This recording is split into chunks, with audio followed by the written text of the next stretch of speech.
Todas estas referências, se eu valorizo a ideia de paradoxo, ganho uma outra chave de leitura, uma outra chave de interpretação. Quer? As duas ideias que eu destaquei até agora. Primeiro, a ideia de diferença. Segundo, a ideia de paradoxo. Evidentemente, são referências que estão muito distantes, na minha leitura, na minha modesta maneira de ler os trabalhos que vocês apresentaram, estão muito distantes do modo como eu enxergo estes problemas.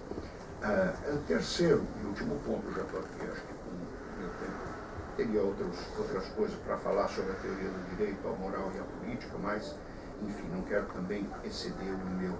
Eu faço uma última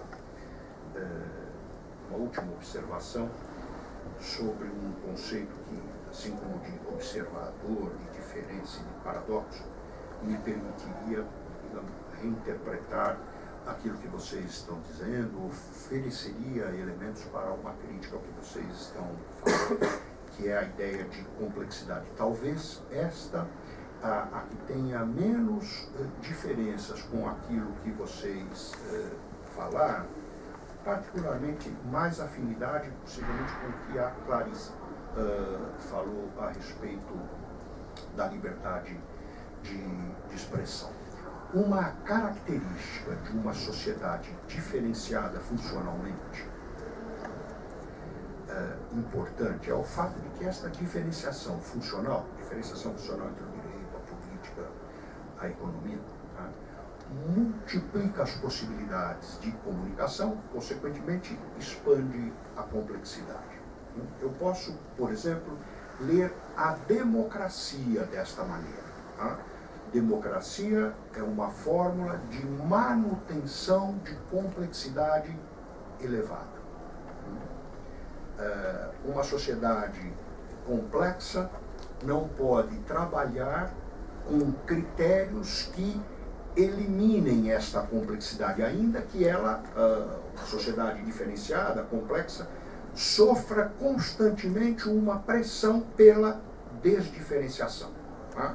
Não é que porque eu estou diante de uma sociedade complexa, diferenciada, excesso de possibilidades, essas possibilidades se multiplicam de forma ilimitada e não tem nenhuma pressão no sentido oposto. É justamente o inverso.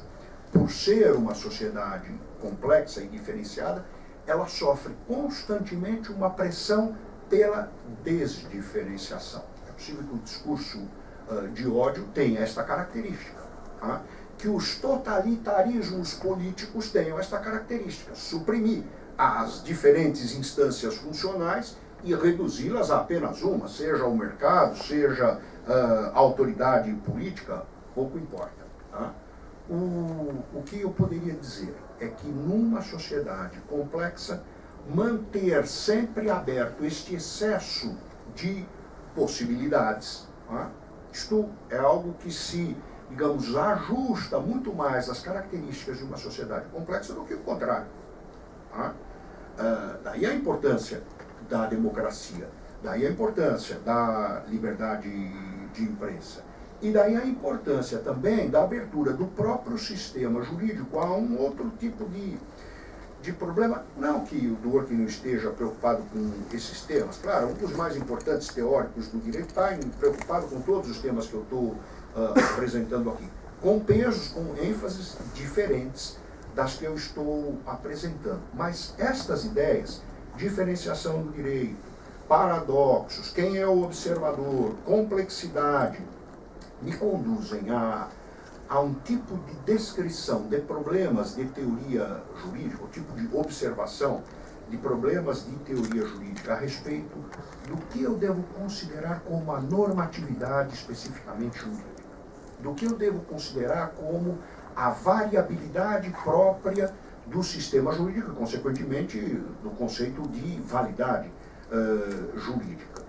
E a própria relação entre direito e sociedade, todos esses temas, na minha leitura, na minha maneira de ver, centrais nas três exposições feitas, mas particularmente no texto da Luciana, a fazer uma leitura de todos esses temas completamente distinta, não por isso melhor ou pior do que a leitura que vocês fizeram.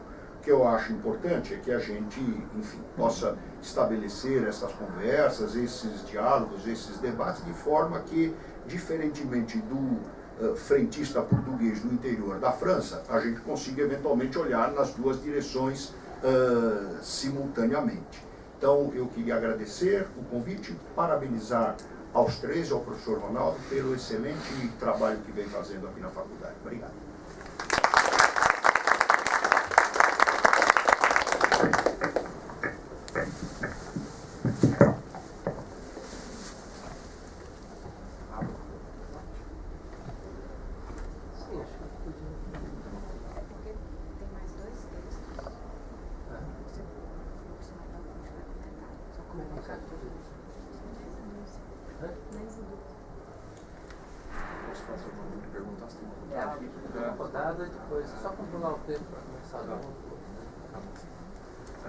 Pessoal, eu vou abrir uma rodada de perguntas. Vamos lá, por favor, levantem as mãos. Se ninguém fizer, vai fazer umas 4. Né? Eu faço uma com A e B. Tá. Mais quem? Vamos lá. Professor Ronaldo. Li também, 3. Vamos lá, vamos fazer uma rodada. Marcos primeiro, por favor. Então, a minha pergunta, na verdade, é bem simples. Ela é mais direcionada à Luciana, mas sentimos-se à vontade para debater o que quiserem. E ela tem alguma relação com as provocações do professor de Campilon. Eu fiquei curioso, eu não conheço o texto, eu não li seu artigo, mas fiquei curioso com sua argumentação sobre o que você compreende como sendo política. Quer dizer, você coloca o problema de que, bom, não é diretamente político, mas na raiz, o problema do desacordo é um problema político. Eu fiquei realmente curioso, não é nenhuma provocação, é uma curiosidade mesmo. O que você está entendendo por política? E isso me parece importante, por exemplo, tem uma relação com o que o Sr. Campilon colocou, para que a gente entenda como é que você vê, se você vê, uma diferença entre direito e política. Parte A. Parte B. Qual o peso institucional que você dá no seu argumento? Quer dizer, você falou sobre desacordos, você falou sobre convicções, podemos dizer assim, uma linguagem que não é exatamente essa, mas enfim, convicções políticas, agentes que reconhecem valores, etc. Esses agentes, eles são localizados em instituições para poder fazer isso? Porque o direito tem, normalmente, um peso institucional, e isso não é uma preocupação que o Dworkin não tem, ele tem que identificar formas, enfim, de princípio disso aconteceria ou não. A questão que eu coloco, então, no item B é qual a dimensão institucional do seu argumento, se existe um? Duas perguntas.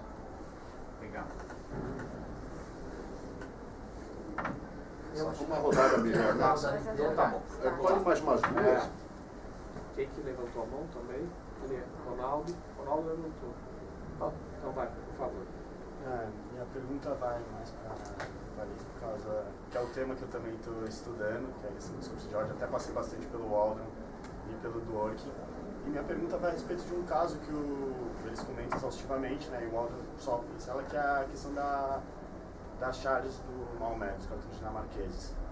Porque não concordo nem com a solução que o Dworkin propõe para ela, nem tampouco com a que o Waldron propõe. E o motivo é o seguinte: na medida em que o Dworkin pensa na ideia dos direitos enquanto trunfos e está querendo sempre proteger esse direito da liberdade de expressão, no caso das chaves de Maomé, ele faz a seguinte colocação: diante da tamanha do caos que gerou-se, do perigo concreto e efetivo que você teria para direitos, para a integridade das pessoas envolvidas, era melhor você impedir a divulgação dessas chaves, até que você conseguirá por outros meios, pela internet, mas era importante.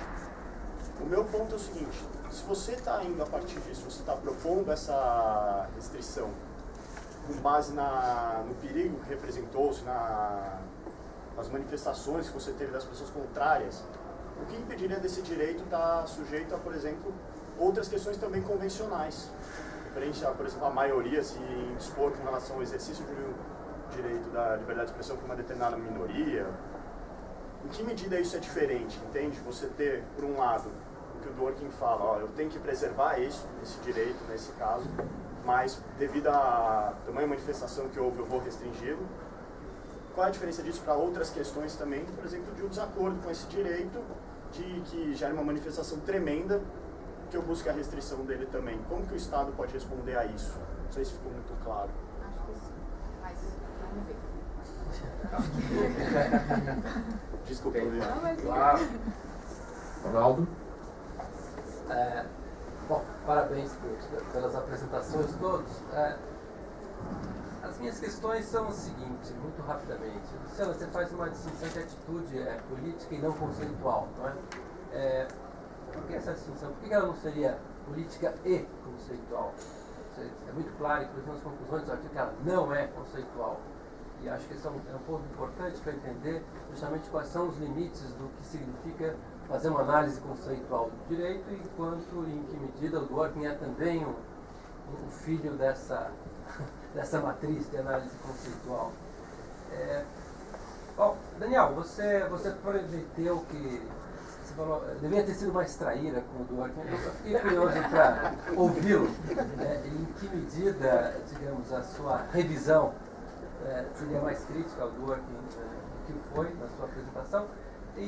Mas especialmente eu gostaria também de, se tiver tempo, reagir ao seguinte contra-argumento que o Marmor poderia fazer. Olha, ainda que se possa afirmar que no nível das minhas convenções profundas algum nível de interpretação será necessário, ainda que se possa concedê-lo, admitindo que ele possa conceder isso, ele poderia argumentar que pelo menos já houve uma grande vantagem em fazer isso, porque ele circunscreveu o campo e o domínio no qual se utilizaria o método interpretativo com todos os riscos de indeterminação e de uma inevitável e inafastável controvérsia que haveria na sua aplicação, a um plano específico, e eu teria, digamos, no plano das minhas convenções de superfície, a certeza que me é dada pela existência de convenções como uma vantagem que me traria maior determinação e, portanto, pelo menos eu teria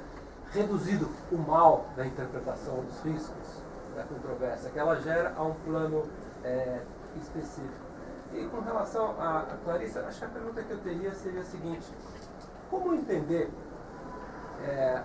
o Dworkin quando analisa, digamos, parâmetros distintos da questão da liberdade de expressão em diversos países, especificamente quando está analisando os modelos da liberdade de expressão na Inglaterra, ou na Europa, na Alemanha, ele claramente fixa, digamos, um modelo ideal pelo qual ele entende que as legislações que restringem ou que proíbem o hate speech como máculas, nódulas, stains, na ideia de democracia. Por outro lado, ele também, em outros textos, parece reservar um espaço importante para as deliberações ou para o conjunto dos valores de uma moralidade política das comunidades específicas, das comunidades nacionais. Ou seja, haveria uma certa latitude também proposta para que um país democrático, e a Alemanha atual, a Inglaterra atual, poderiam ser facilmente acusadas de não democráticas,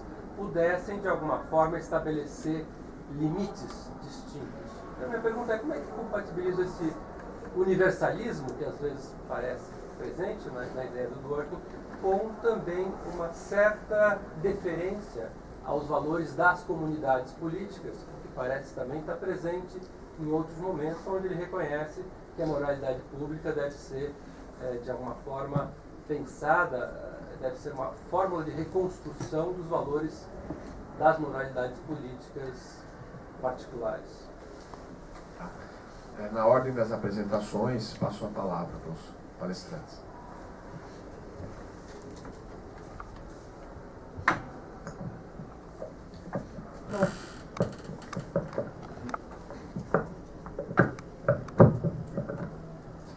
Eu tenho meia hora agora. 40 minutos. Para reduzir a complexidade.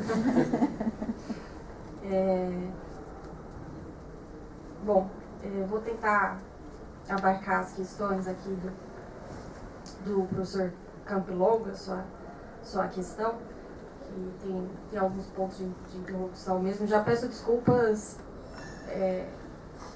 pela eventual imprecisão conceitual aqui, porque, enfim, são assuntos complexos que eu vou tentar localizar. Eu acho que os questionamentos do professor Campilongo, eles estão muito relacionados a, de fato, né, como o próprio professor colocou, essa diferença de perspectiva, né, e que realmente é algo que ocorre, talvez, né, em todos os âmbitos da vida e também na teorização, claramente. Eu acho que o próprio Dworkin, ele tem isso em mente quando, nos trabalhos mais recentes dele, especialmente a partir do Justiça de Toga, né, o Justice in Robes, ele vai falar sobre diferentes níveis de conceitualização do direito e vai distinguir entre um conceito doutrinário de direito, que para ele seria o conceito próprio à teoria do direito, e um conceito sociológico de direito, que seria, né, o conceito que tentaria abarcar o direito justamente enquanto uma instituição social, né, e tentar entender, então, quais são as características do direito enquanto uma instituição social. Se o direito sociologicamente entendido é um conceito criterial, razoavelmente impreciso, para o Dworkin, o direito doutrinariamente entendido, enquanto parte da teoria do direito, é interpretativo, né, e não há alternativa quanto a isso. Então, pegando um pouco da fala do professor, eu acho que talvez aí o que a gente poderia pensar é o seguinte: qual que é o problema da teoria do direito, né? E eu acho que só um comentário em relação a isso que eu estava falando anteriormente, sobre a diferença entre conceito sociológico e conceito doutrinário. É claro que isso é uma forma do Dworkin escapar, né, dessas questões, dizendo, olha, a gente pode fazer níveis diferentes de teorização, né?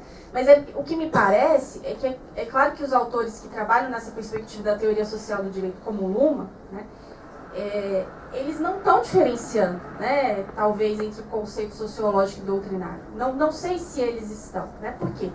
E aí, pegando um pouco o ponto que o professor colocou, você quer, com a teoria do direito, e mesmo a teoria do direito nessa perspectiva, né, talvez luhmanniana, que a gente possa chamar, você quer, com a teoria do direito, fazer uma autorreflexão sobre o sistema jurídico, né?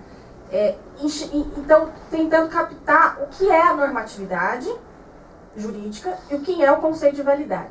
É esse o problema da teoria do direito? Se for este o problema, então o que o Dworkin vai colocar não há alternativa para nós, se o que a gente quer entender é como o direito é normativo e o que é direito válido, o que o Dworkin vai colocar não há alternativa para nós se não estarmos na prática. Porque, na visão dele, e aí é claro que a gente volta à questão da perspectiva, né? Acho que isso aí é um pouco... não temos, né, como contornar. Porque na visão do Dworkin, existe, o que ele me parece que ele está dizendo existe uma perspectiva só. É a perspectiva da prática, pelo menos para responder essa questão. A questão sobre a normatividade e a validade. A perspectiva é a da prática e, sendo a perspectiva da prática, a perspectiva é a dos participantes. Então, o que me parece muito interessante na teoria dele é essa retomada do senso comum, na verdade, né? Retomada, não do senso comum, isso vai parecer, né? Mas, digamos, do pensamento comum. O que ele está tentando dizer é o teórico precisa pensar como os participantes pensam, né? E os participantes pensam sobre questões de normatividade e validade jurídica tendo essa atitude avaliativa, né, que é o que ele denominou, né, de essa atitude interpretativa, né? Ou seja, eles pensam sobre as questões do direito tentando imputar a elas um determinado ponto, um determinado valor, e a partir disso, vendo como, a partir desse sentido, desse ponto, desse valor, extraindo, então, quais as regras, qual a normatividade que surge dessa prática, né? Então, eu acho que, assumindo, né, a teoria do working, e nem é dizer que essas questões, para mim, ainda estão profundamente em aberto, né? Mas assumindo a teoria do working, me parece que ele responderia, não tem a perspectiva, nós estamos no mesmo mundo, nós estamos na mesma prática, não tem como, na verdade é isso que ele fala, não existe possibilidade de você se descolar e fazer essa observação externa. E aí esse é um argumento muito famoso do Dworkin, né, que é o argumento do chamado anti-arquimedianismo. Ele vai dizer, todos os teóricos que pretendem se descolar da prática e olharem de um ponto de vista externo, eles estão, na verdade, agindo como Arquimedes, que queria achar uma alavanca para mover o mundo. Né? Ele vai dizer, não tem como. O nosso mundo é esse, a nossa prática é essa, né? A nossa política é essa, e a gente só consegue viver e teorizar dentro dela. Né? Então, isso, de novo, é se a gente assume que a teoria do direito quer achar as questões de normatividade e de validade. Né? Se a teoria quer simplesmente identificar o direito de uma perspectiva sociológica, as instituições, aí talvez seja outro caso. Né? E aí, bom, para falar um pouco sobre a questão da política, né?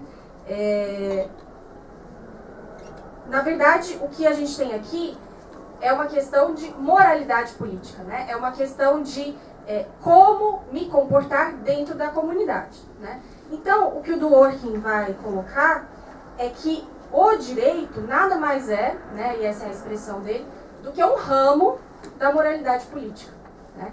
Então, essa diferença entre direito e política, ele vai dizer, ela é uma diferença que existe na medida em que um tronco é diferente de um galho. E como eu sei que o direito se diferencia? Ele é muito claro, eu acho, no Justiça para Ouriços, né, nesse último grande livro dele de 2011, em dizer, eu só consigo achar a diferença do direito, evidentemente, se eu olho para o fenômeno da institucionalização. Né? Então, eu preciso entender como que as questões de moralidade política se institucionalizam no direito. E aí ele vai dizer, elas se institucionalizam no direito a partir da ideia de direitos, né? Que a gente tem direitos políticos e a gente tem direitos jurídicos, e aí ele vai fazer toda uma classificação a respeito, né, desses direitos que são instituições da nossa prática jurídica. Né? Então, existe, sim, o Dworkin não ignora, né, a dimensão institucional, e eu acho que é justamente isso que ele avalia. Bom, então, só para passar para a pergunta do professor Ronaldo, eu acho que justamente esse era o ponto que o senhor ia notar no meu artigo, porque eu acho que tem aí uma questão que me é muito cara, talvez que seja o grande ponto que eu queria colocar, que é uma questão de ênfase. Né? Eu acho que a atitude interpretativa é sim conceitual, né? E ela na medida em que a atitude interpretativa, né, ela implica, como o senhor bem coloca, uma gramática, né, da prática diferente. Né? Agora, a minha questão de ênfase seria dizer, a gramática é diferente e o conceito é diferente porque a política é diferente. Né? E digamos, não o contrário. Eu sei que uma prática é interpretativa porque naquela prática existe, né, uma controvérsia, existe uma disputa, né, a respeito do que são então as soluções políticas aceitáveis ou corretas e adequadas. Né? Então, eu não lembro aqui como está exatamente no artigo, mas o que eu quero dizer é o seguinte, a atitude interpretativa é política, não meramente conceitual.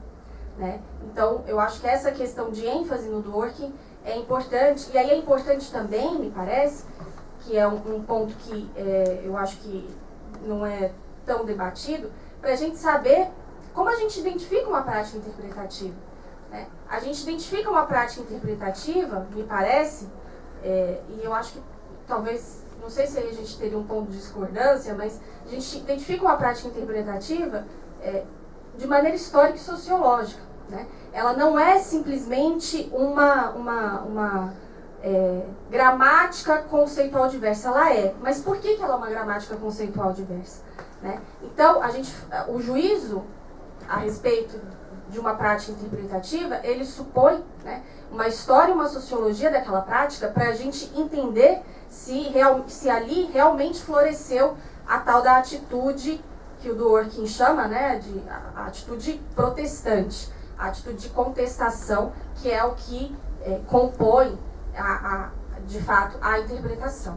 Né? Mas eu acho que não é uma questão, não diria, claro, não, é conceitual. O que eu só queria enfatizar não é meramente conceitual, porque o conceito diferente surge de uma atitude política, né? E não o contrário, digamos. Bom, queria só também agradecer as colocações do professor Campilongo, os comentários, muito obrigada. Essas questões, elas são muito, na verdade, muito caras para mim, porque uma coisa que sempre me ocorre é a relação entre a teoria e a sociologia do direito, né? Então eu tenho muito ainda a refletir sobre isso. Agradecer também as perguntas. Obrigada.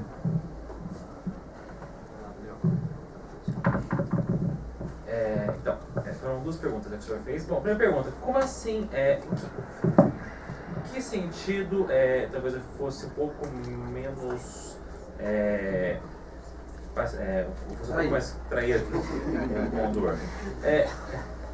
Tem alguns pontos, peço desculpas para quem não leu o artigo, porque eu me referi diretamente à parte do artigo, então peço desculpas se isso não estiver claro, mas, bom, alguns pontos do artigo, eu tento identificar aquilo que são espécies de gargalos que a teoria do Marmor chega. Quando ele chega nesses pontos, ele acaba colapsando no Dworkin. Um desses pontos, porém, que eu não avanço no texto, que talvez possa usar para um outro trabalho, e assim a gente vai enchendo o currículo, é a questão da objetividade. Um ponto curioso é que o positivismo do Marmor, de certa maneira mesmo o Hart, mas no caso do Marmor, que é o ponto específico, o Marmor ele não nega que valores sejam objetivos. Porém, ele discorda com o Dworkin, que isso é uma possibilidade de você conseguir chegar em um juízo único, uma resposta correta, all things considered. E essa divergência sobre a possibilidade ou não de uma resposta correta é importante, por quê? Porque se valores forem objetivos e nós não conseguimos chegar em uma única resposta, chegamos em 2 ou 3 ou 4 respostas, todas igualmente corretas, o que dá na mesma dizer que todas elas são algo erradas também, se eu chego numa situação dessas, você volta a falar em discricionariedade judicial, que era uma coisa que o Marmor defendia e o Dworkin não. Isso era um ponto que no texto fica em aberto. Agora, um segundo ponto. Em alguns dos pontos que chegam em stalemates, em posições nas quais ambos os autores poderiam convergir, uma coisa que eu acho que eu não fiz bem é dizer, então, por que nessas situações em que ambos convergem, por que eu deveria, uma coisa que ficou, a meu ver, incompleta, que eu pensaria melhor no assunto, por que nessas situações de stalemates, preferir a teoria do Dworkin, não as rivais, nesses pontos de stalemates. E, que é uma coisa que no texto eu não trabalhei. Uma terceira questão de onde talvez fosse um pouco mais traído com o Dworkin é uma outra questão que eu passo no texto, mas que é relevante, que é sobre que tipos de atividades interpretativas temos, que tipos de interpretações nós temos. Por que necessariamente, uma coisa que eu uso isso como pressuposto do trabalho, em questão de delimitação do objeto, metodológico, mas por que pressupor que o modelo que o tipo de interpretação que há no direito é aquilo que o Dworkin chama de interpretação construtiva? Uma coisa é você dizer que aquilo existe e que aquilo acontece em uma série de práticas. Outra coisa é você dizer que no direito é assim. Por que pressupor isso? Que é uma coisa que no texto eu não chego a explorar. Mas o que eu quero chamar a atenção aqui é que tem pontos que eu uso como pressupostos no texto que talvez merecessem investigação mais cuidadosa em outros trabalhos futuros. Esses são os 3 pontos. Questão da objetividade, por que preferir Dworkin no stalemate, e que tipos de interpretação existem e por que o direito tem que ser esse tipo e não outro. Bom, sobre o segundo ponto, uma possível resposta do Marmor, uma defesa do Marmor seria a seguinte. Bom, eu posso não cair não colapsar no Dworkin se eu entender que apenas naquelas conversões profundas que tentam realizar de maneira indireta valores, que valores que nós consideramos relevantes, apenas nessas interpretações eu tenho aquilo que o Durkheim chamou de interpretação construtiva.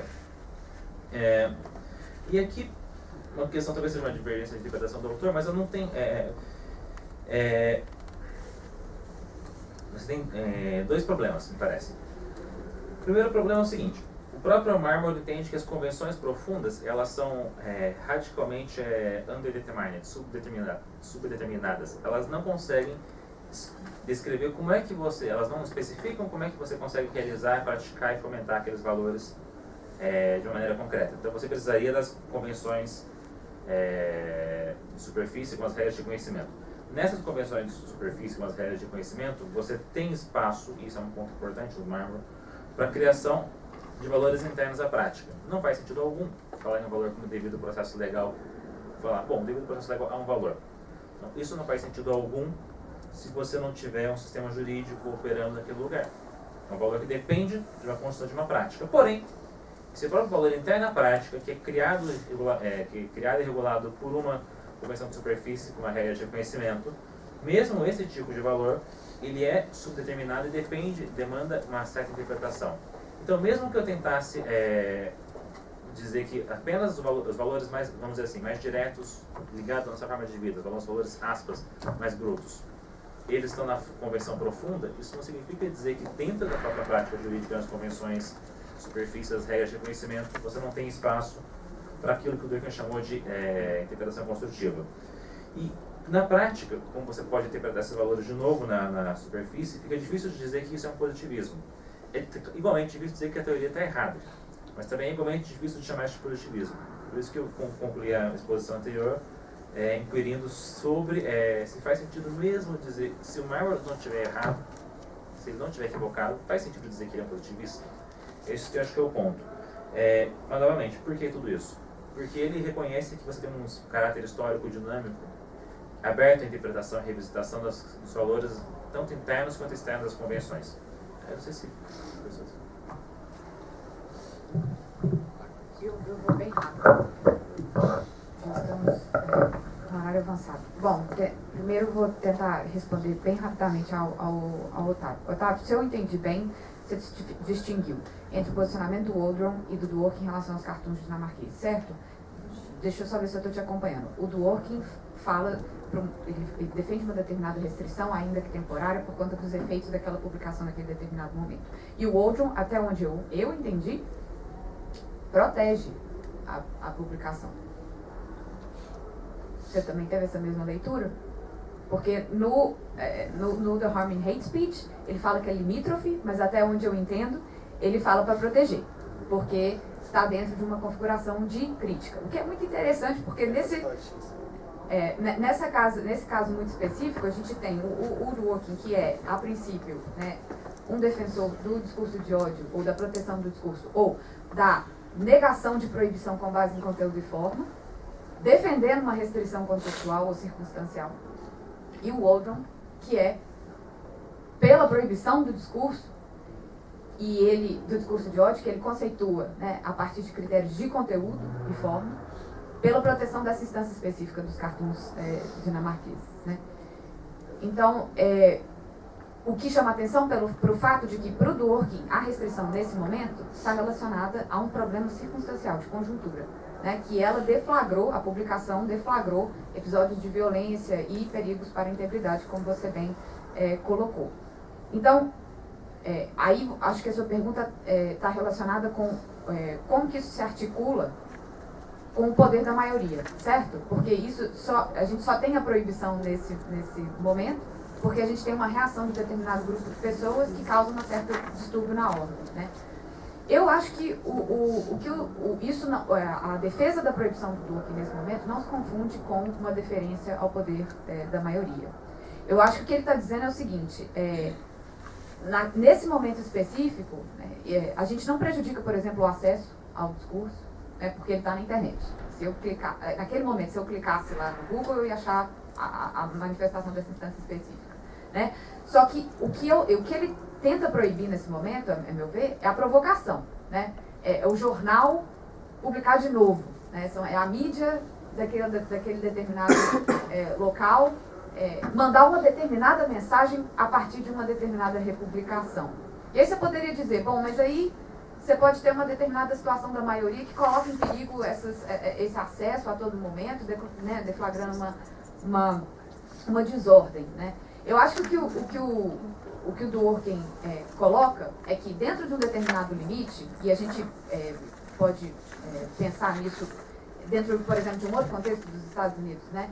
É de que o Estado ele tem um dever, até onde seja possível, vamos dizer assim, dentro de uma situação de normalidade, de proteger, de garantir condições de expressão das minorias políticas. E aí, mesmo que isso seja extremamente desconfortável. Então, por exemplo, a marcha lá em Skokie, né? Eu acho que o Dworkin seria a favor, né, da disponibilização de um contingente estatal para garantir a ordem e a possibilidade de expressão de determinadas minorias dentro de um contexto, né, de uma maioria que é opositora. Agora você vira para mim, né, e fala assim, bom, mas aí você pode ter um determinado contexto em que a maioria, ela, né, assim, você não tem condições materiais, né, assim, uma determinada circunstância política em que não é possível o Estado agir dessa maneira.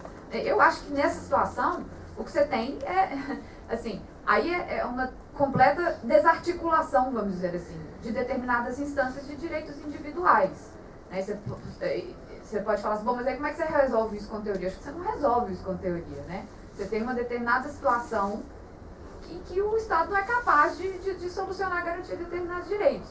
Né? Eu acho que você pode dizer o seguinte, bom, o Estado tem o dever, né, de tentar criar um determinado escopo, inclusive com ações positivas, no plano da educação, no plano das campanhas públicas, no plano, né, da maneira como ele se coloca, a mensagem que ele manda, né, para a sociedade, de criar esse ambiente. Não quer dizer que toda hora ele vai ser capaz de criar esse ambiente. Mas eu acho que do ponto de vista teórico jamais seria uma deferência ao poder da maioria, né, mas sempre uma afirmação, né, de que as restrições são pontuais e de que o Estado tem, então, que tentar, dentro das circunstâncias sociais, criar condições para minorias poderem se expressar. Eu acho que seria por aí. E professor, em relação à sua provocação, eu não sei se realmente se eu entendi bem, porque, pelo menos dentro dos textos do Dworkin que eu tive contato, a impressão que eu tenho é que ele sempre tem uma posição bastante universalista no que diz respeito à liberdade de expressão. Eu acho que ele... quando ele se aproxima, igual o senhor já colocou, né, de determinadas instâncias de restrição ou normas que a gente observa em determinados países, principalmente na Europa ou aqui no Brasil também, que a gente consideraria como democracias, né, eu acho que ele diz que essas normas de restrição, elas atentam contra o nível democrático que existe naqueles países. Então, assim, eu acho que ele diria que a melhor interpretação do próprio conjunto valorativo vigente dentro daqueles países levaria à necessidade de uma maior liberalização. Eu não sei se eu estou perdendo alguma coisa, se tem ou se eu perdi uma dimensão da pergunta. Não, acho que essa é uma resposta possível, sim, ou seja, na questão da liberdade de expressão ele é universalista, mas, o que eu estou dizendo é, em outros momentos que ele apresenta sua teoria geral, ele faz o reconhecimento de que o direito, a moralidade política deve ser visto no interior de uma determinada comunidade. Então a questão que surgiria é, quando ele diz que existiria uma certa mancha na questão da liberdade de expressão na Alemanha e na Inglaterra, é porque ele está reinterpretando melhor os valores dessa comunidade, a inglesa e a alemã, ou, se pelo contrário, ele estaria aqui comprometido, o que daria, digamos, o caminho para as respostas não seria necessariamente sempre apostar a um universalismo global, mas antes que há, na verdade, argumentos que me permitiriam dizer que há uma mancha na liberdade de expressão inglesa quando eu olho para as instituições e para os valores daquela comunidade inglesa, inclusive.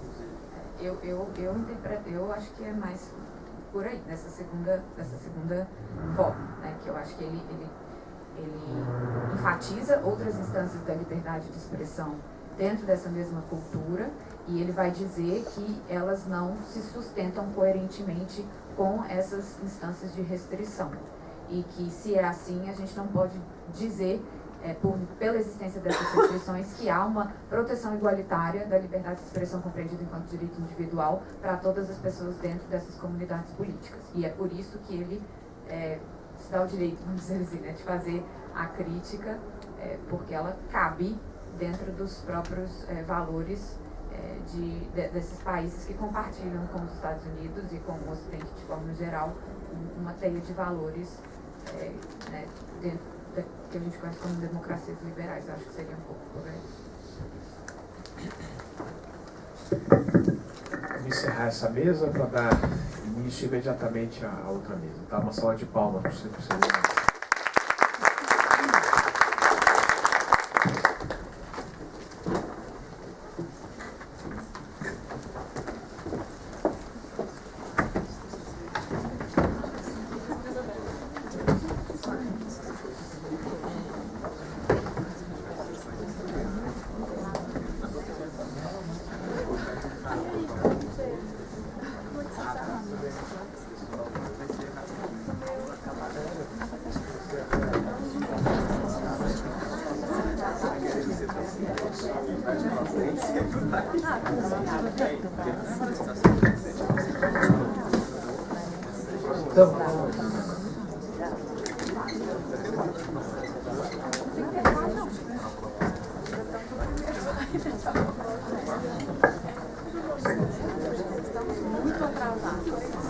Então vamos lá.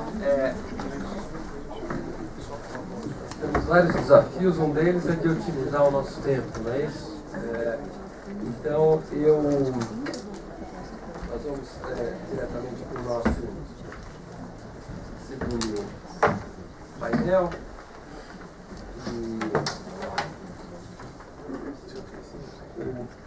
E eu passo imediatamente então a palavra para a Thaís.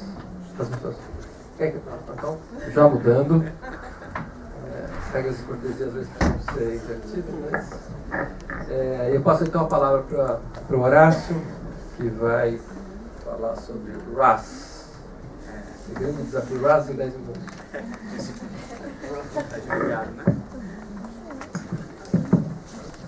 Bom dia a todos. Primeiro, é um prazer estar aqui, é uma honra, né, receber o convite do professor Ronaldo. Começando com a Thaís, que a crise chegou inclusive no nosso tempo, né? Porque no seminário do professor Ronaldo são 12 minutos. E aqui a gente só tem 10, então a gente perdeu 2 minutos aí. Pode ser que seja já o efeito da inflação, é a crise, né? Então, a Luciana havia dito que o tema dela talvez fosse o mais abstrato, e eu acho que a gente vai ter uma disputa, porque o meu também é tão abstrato quanto o dela, e eu vou inclusive me beneficiar, porque parte do meu texto ela já explicou talvez melhor do que eu fosse fazer. Pois bem, o meu texto trata sobre um autor específico, que é o RAS, e eu tento fazer com ele algo que eu tenho feito nos últimos tempos, que é defender o RAS para depois criticá-lo. Dizer, olha, a pessoa está entendendo o RAS de um jeito, mas eu acho que a melhor forma de entendê-lo é de outro, e nessa melhor forma tem um pequeno erro na teoria dele.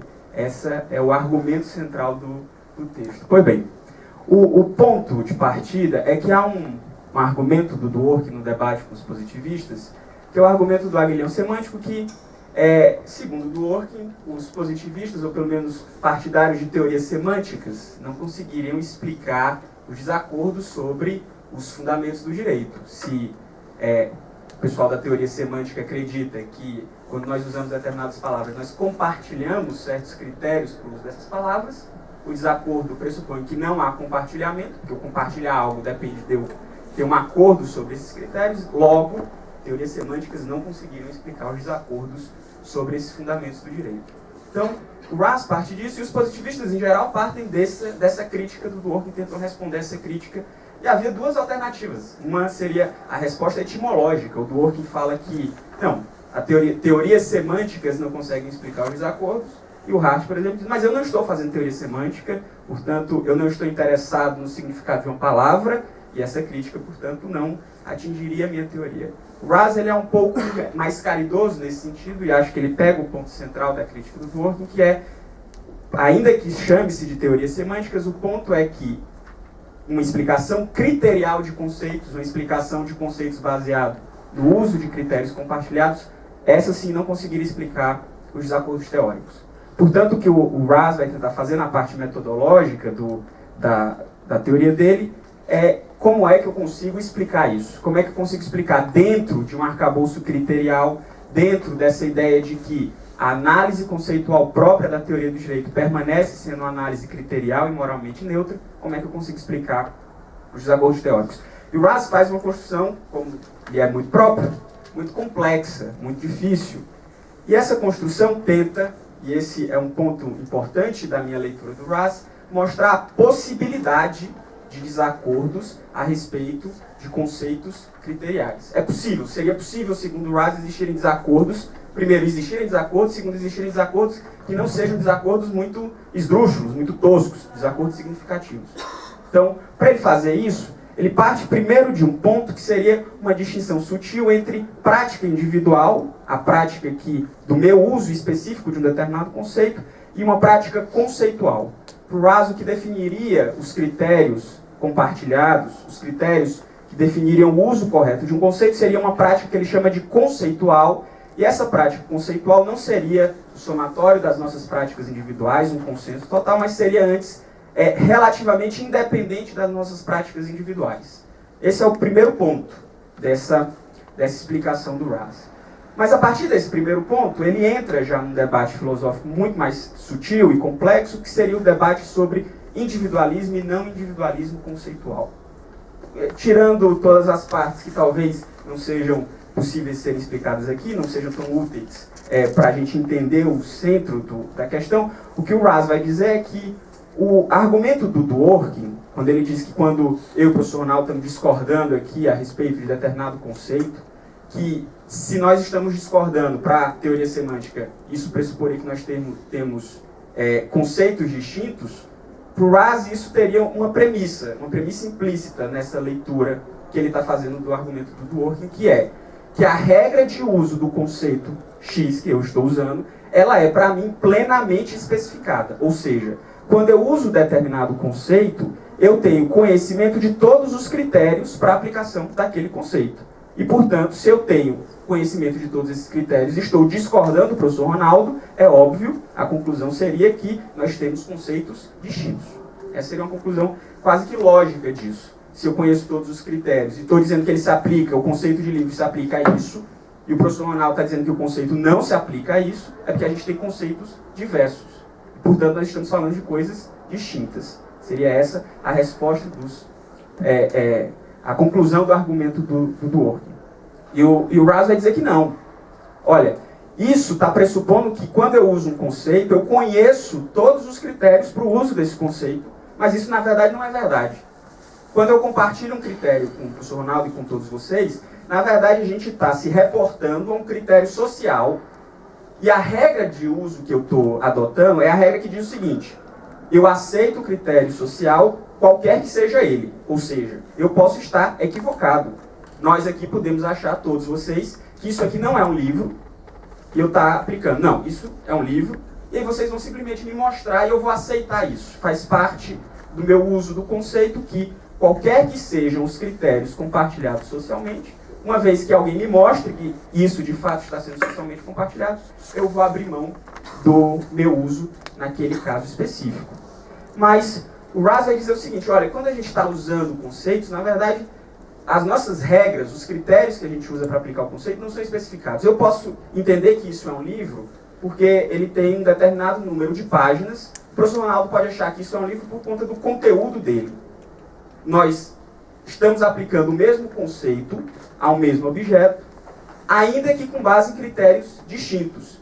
E isso por quê? Porque quando nós compartilhamos um certo conceito e usamos o conceito, a regra de uso, minha regra particular, não está especificada. Eu posso, por exemplo, aplicar um determinado conceito a um determinado caso com base em certos critérios, e o professor Campilon pode aplicar o mesmo conceito com base em critérios diversos. Isso significa que a gente está discordando? Depende. Eu posso estar me reportando a um pedaço da regra, a um pedaço dos critérios. Os critérios são A, B, C e D. Eu estou aplicando por quê? A e B nesse caso, portanto, eu acho que é um exemplo. O professor Campilon pode estar achando que é C e D.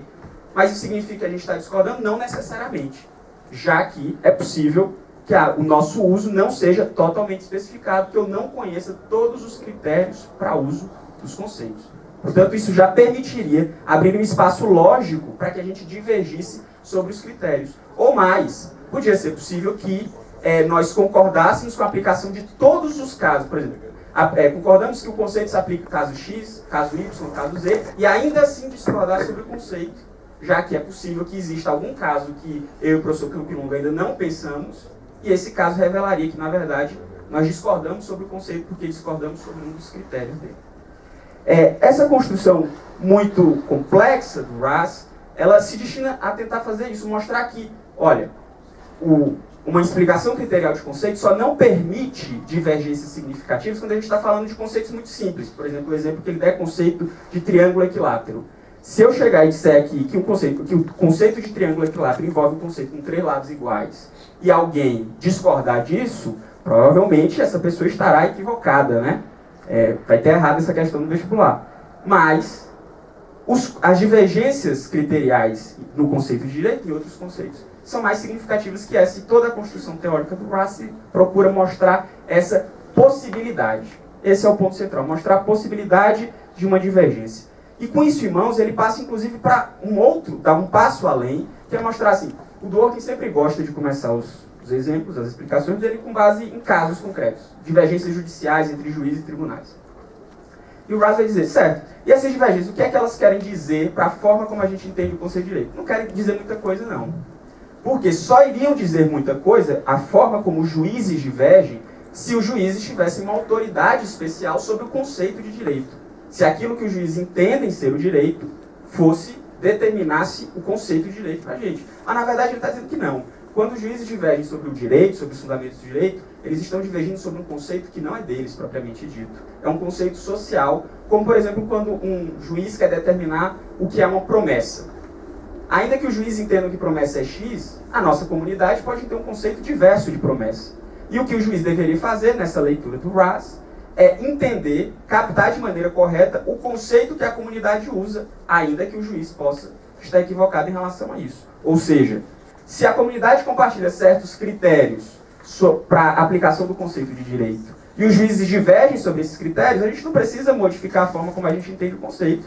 A gente vai simplesmente dizer, olha, a resposta correta para isso, caso haja uma resposta correta, vai ser a forma, os critérios que a comunidade usa, não que os juízes usam. Mas tudo bem, e aqui vem um gancho final, que pode ser simplório, simplista, mas o argumento simples é o seguinte, certo, o RAS ele meio que explicou a possibilidade de desacordos significativos em torno de critérios criteriais, mas o ponto do Dworkin não era propriamente esse. O ponto do Dworkin não era dizer simplesmente que era impossível, logicamente, que existam desacordos criteriais significativos como esse, mas antes, diante dos desacordos que a gente vê na prática jurídica, qual é a melhor interpretação desses desacordos? O RAS pode chegar, oferecer essa complexa estrutura teórica para falar sobre a possibilidade de desacordos, mas o Dworkin vai dizer, tudo bem, diante dos desacordos do direito, qual é a melhor forma da gente interpretar esses desacordos? É de acordo com essa gramática criterial complexa que você desenvolveu, ou é de acordo com essa gramática interpretativa, similar, por exemplo, ao desacordo sobre o conceito de dignidade que a Clarice explicou aqui? Então, o ponto não é esse argumento modal sobre a possibilidade de desacordos teóricos, mas é antes sobre como é que a gente interpreta os desacordos. E é dessa interpretação que a gente vai definir se o conceito deve ser entendido nesse contexto específico como conceito criterial ou como um conceito interpretativo. É esse, mais ou menos, o argumento do texto. Eu acho que eu fiz certinho no tempo, então, obrigado.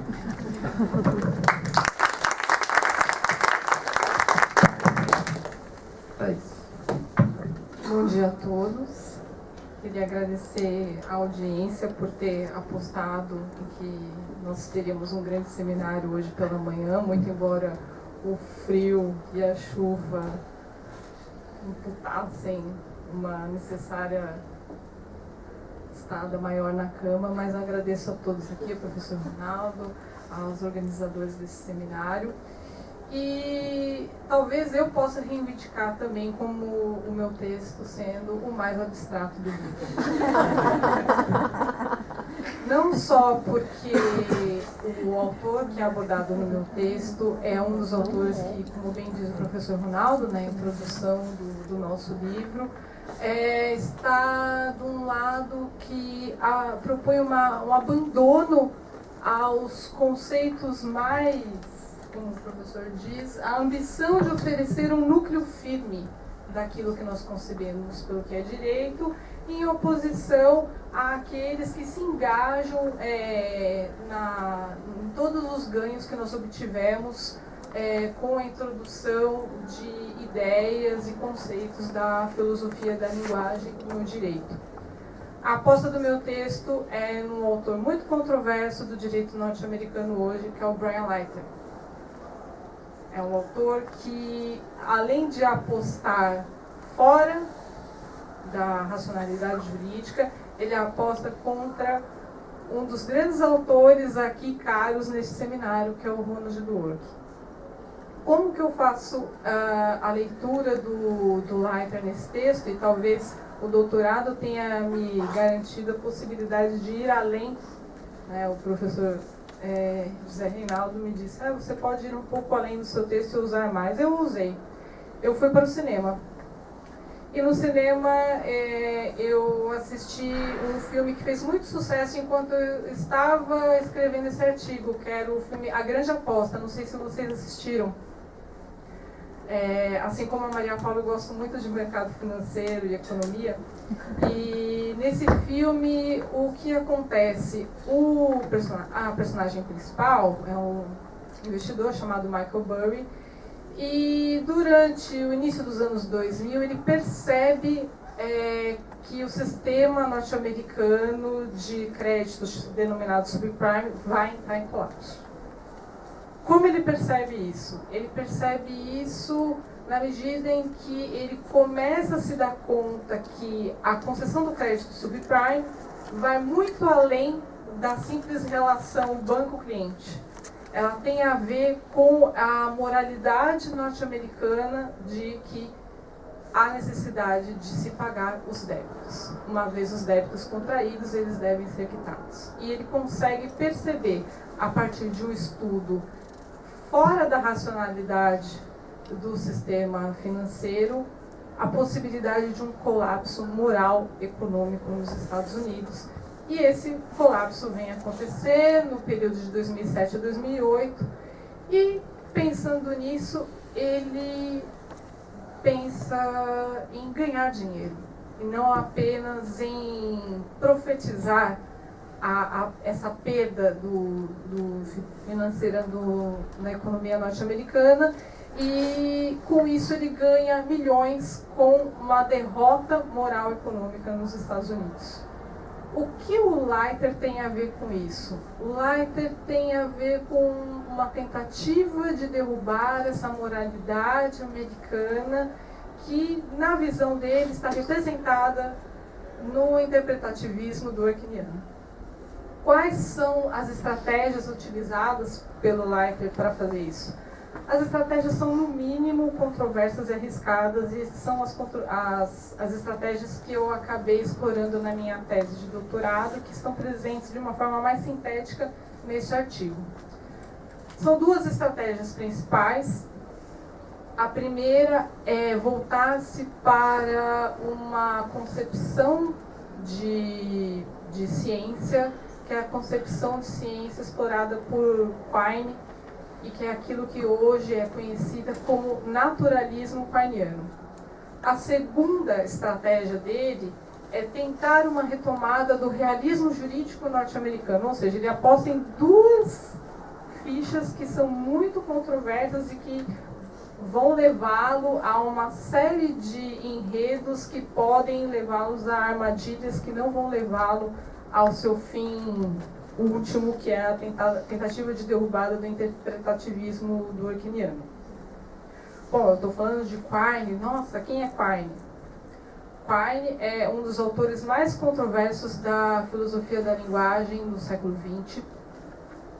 E ele desenvolve a ideia de naturalismo, de epistemologia, no sentido de aplicar os conceitos dentro e estritamente dentro de uma perspectiva científica que não agrega outras visões que não a da ciência da linguagem.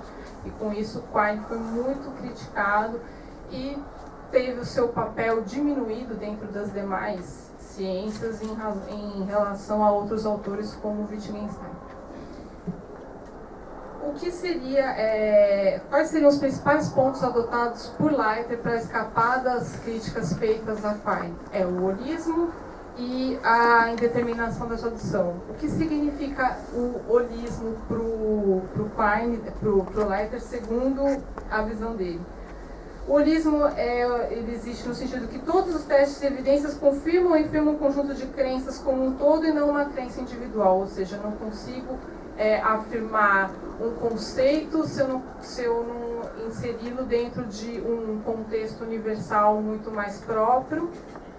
E a indeterminação da tradução é a seguinte: nós não conseguimos ter conceitos que não podem ser determinados dentro de uma concepção de ciência, ou seja, conceitos como direito não conseguem ser explicados pela ciência, a menos que nós tiremos um extrato muito caro a outro autor, que é o autor que ele tenta debater, que é o Dworkin. Como que ele consegue tornar o direito direito? Aí ele se volta para o realismo jurídico. A concepção do realismo jurídico de direito que procura captar de outras ciências, em especial das ciências sociais, a noção do que seria o conceito central de direito. Mas mesmo assim o Leiter se mostra em algumas armadilhas, porque o realismo jurídico também foi criticado justamente por isso. Então a tábua de salvação dele vem, por isso que eu concedi a palavra ao Horácio, vem no Haas. Bom, então se o holismo não me permite ter um conceito de direito muito apropriado, eu não consigo explicá-lo causalmente a partir da teoria quiniana, e nem sequer o realismo jurídico que me permite pragmaticamente adotar a proposta quiniana me dá todas as respostas, eu preciso de um conceito central. Esse conceito central é o conceito criterial do positivismo exclusivista do Haas. Formado o seu parque teórico, o Leiter procura aplicar a sua teoria a partir de um modelo que já existia, e esse modelo é chamado modelo atitudinal. O que ele quer dizer com isso? Alguns estudos no direito norte-americano tentaram comprovar que a partir dos elementos psicológicos e sociais que determinam a formação de um juiz, nós conseguiríamos prever todas essas decisões judiciais. Só que esse modelo atitudinal também não é completo. Esse modelo atitudinal nos dá a resposta de 71% dos casos. E os outros 29% dos casos, Leiter tenta responder de uma forma evasiva. Ora, eu não consigo porque esse meu conceito de direito ele tem um certo limite, e nós devemos abandonar essa busca por esses 29% dos casos, porque já estamos satisfeitos com essa pequena condição de determinação do que é o direito.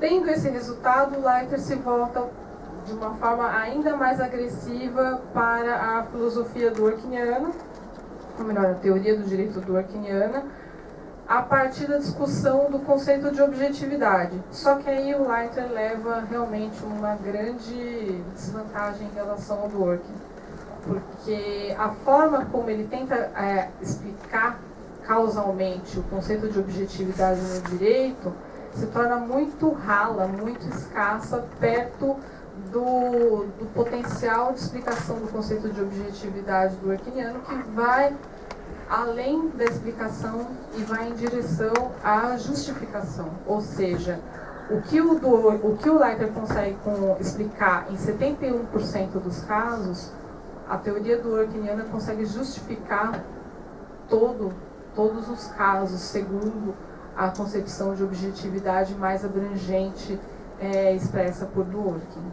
Então, o que o Leiter propõe, a aposta dele nessas duas fichas, que são o naturalismo quiniano e o realismo jurídico norte-americano, não são tão suficientes quanto a aposta do Michael Burry, que é o nosso apostador do mercado financeiro, no sentido de conseguir transportar uma racionalidade fora do seu ambiente para obter um grande lucro. Leiter não teve um lucro tão grande quanto o Michael Burry. Mas, apesar de tudo isso, é um texto, eles têm textos suficientemente ricos para a gente perceber o quanto não apostar contra o direito.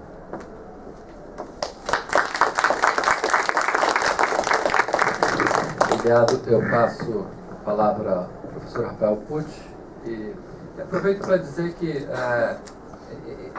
esse evento foi todo ele coordenado, montado, organizado pelos membros aqui, e inclusive a escolha dos debatedores e a ideia de ouvir vozes dissonantes é de ter a responsabilidade também de todos aqui que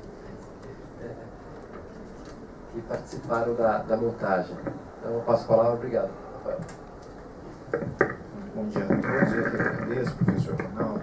Para mim é uma grande satisfação, como debutante no departamento que sou, assistir a este evento acadêmico e participar também deste evento acadêmico tão rico, que reflete o trabalho do professor Ronaldo e que é um trabalho muito inspirador para uma pessoa que está iniciando a carreira como eu, né? E eu fui aluno do professor Ronaldo e vi nos artigos do livro o trabalho do professor Ronaldo, do qual eu me beneficiei como aluno, né? Ou seja, eu vi ele muito da leitura estrutural do professor Ronaldo. Insiste, recomenda aos seus alunos e também orientando, e fiquei muito sensibilizado com a qualidade dos textos e me coube especificamente analisar os textos da Thaís e do Horácio, né? Eu começo então pelo texto da Thaís, e eu também, quer dizer, não sou um pesquisador especificamente de Dworkin, trabalho muito mais ou de Raz ou de Leiter. Eu trabalho muito mais com a sociologia do direito, e a sociologia do direito tem uma proximidade talvez maior com o justnaturalismo do que com autores positivistas, mas mesmo dentre os justnaturalistas, se nós observarmos o desenvolvimento recente do justnaturalismo, eu tenho um curso na pós em que eu analiso algumas teorias do direito contemporâneas, algumas teorias do direito emergentes. Nós vemos uma corrente justnaturalista emergir a partir de naturalização de ciências empíricas, ou seja, de introdução de ciências como a biologia no direito, ou seja, tem um grupo na Holanda que tem alguns trabalhos interessantes que analisa o direito, explica o direito a partir da genética, ou seja, como que o gene influencia no comportamento das pessoas, na própria criação e aplicação do direito. Mas me pareceu muito interessante, Thaís, a análise que você faz sobre a aposta do Leiter, que ao final você conclui que não foi uma aposta bem sucedida, né? E eu fiquei imaginando, bem, por que tanto a Thaís quanto o Horácio, né, eles analisaram principalmente a perspectiva dos dois autores, do Leiter por um lado e do Raz por outro, e eles concluíram, quer dizer, que os dois autores não foram bem sucedidos na sua empreitada, né? E eu fiquei imaginando, bom, veja, nós tivemos aqui na semana passada a comemoração dos 190 anos da faculdade, o departamento trouxe o professor Maurício Garcia Villegas, e ele dizia, olha, falta a nós